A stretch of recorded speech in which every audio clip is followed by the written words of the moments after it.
A single murder led to the capture of a sexual offender who was hiding behind the police uniform.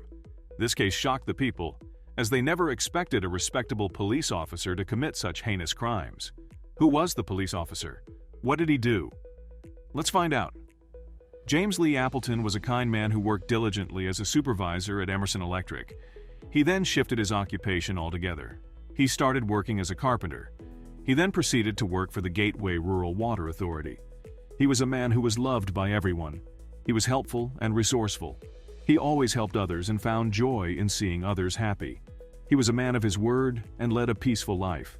But everything changed one day. February 23, 2017, was the day that put a full stop to the life of James Lee Appleton. He was sitting in his truck, completely relaxed. As he got a few hours to share, he decided to make a call to his brother-in-law. As they were talking about their lives, he was shot dead by a stranger. A man unknown to him shot him through the windows of his truck. The bullet pierced him and took his life in a split second. The bullet was targeted at his face and the murderer didn't miss the shot. The investigation to find the brutal murderer started here. Everyone thought that it was impossible to find the murderer, but they didn't know about a witness who saw everything. This led the police to turn behind and take a look at the constable in Benton County. The murderer worked in the Northwest Arkansas Community Correction Center. Do you want to know the person we are looking for? Who you see right here on screen is the person who shot James Lee Appleton dead.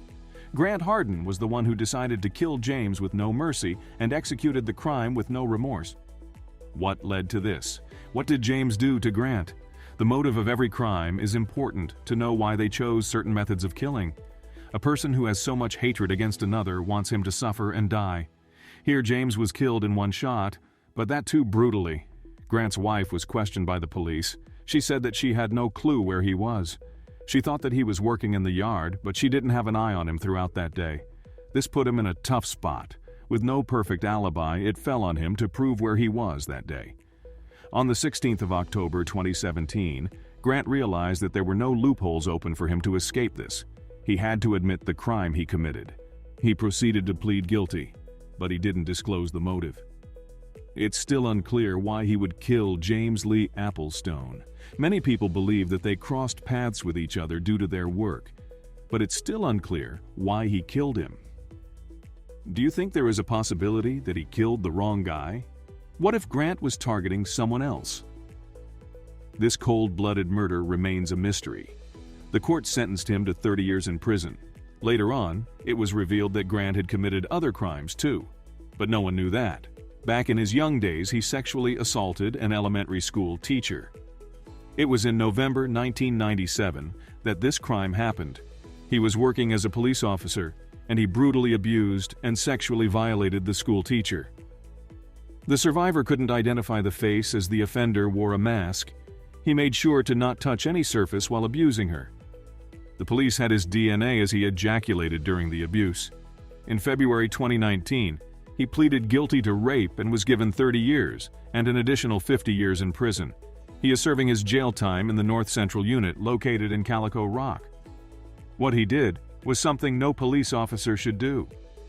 He was a disgrace to the department. We are not aware of what other crimes he committed. He must be hiding something as well because he hasn't disclosed the motive behind the murder of James Lee Applestone.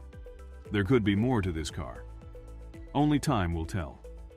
If there are other survivors out there, they might come before the court to speak against Grant. He is not even eligible for immediate parole, so he will have to spend the rest of his life behind bars.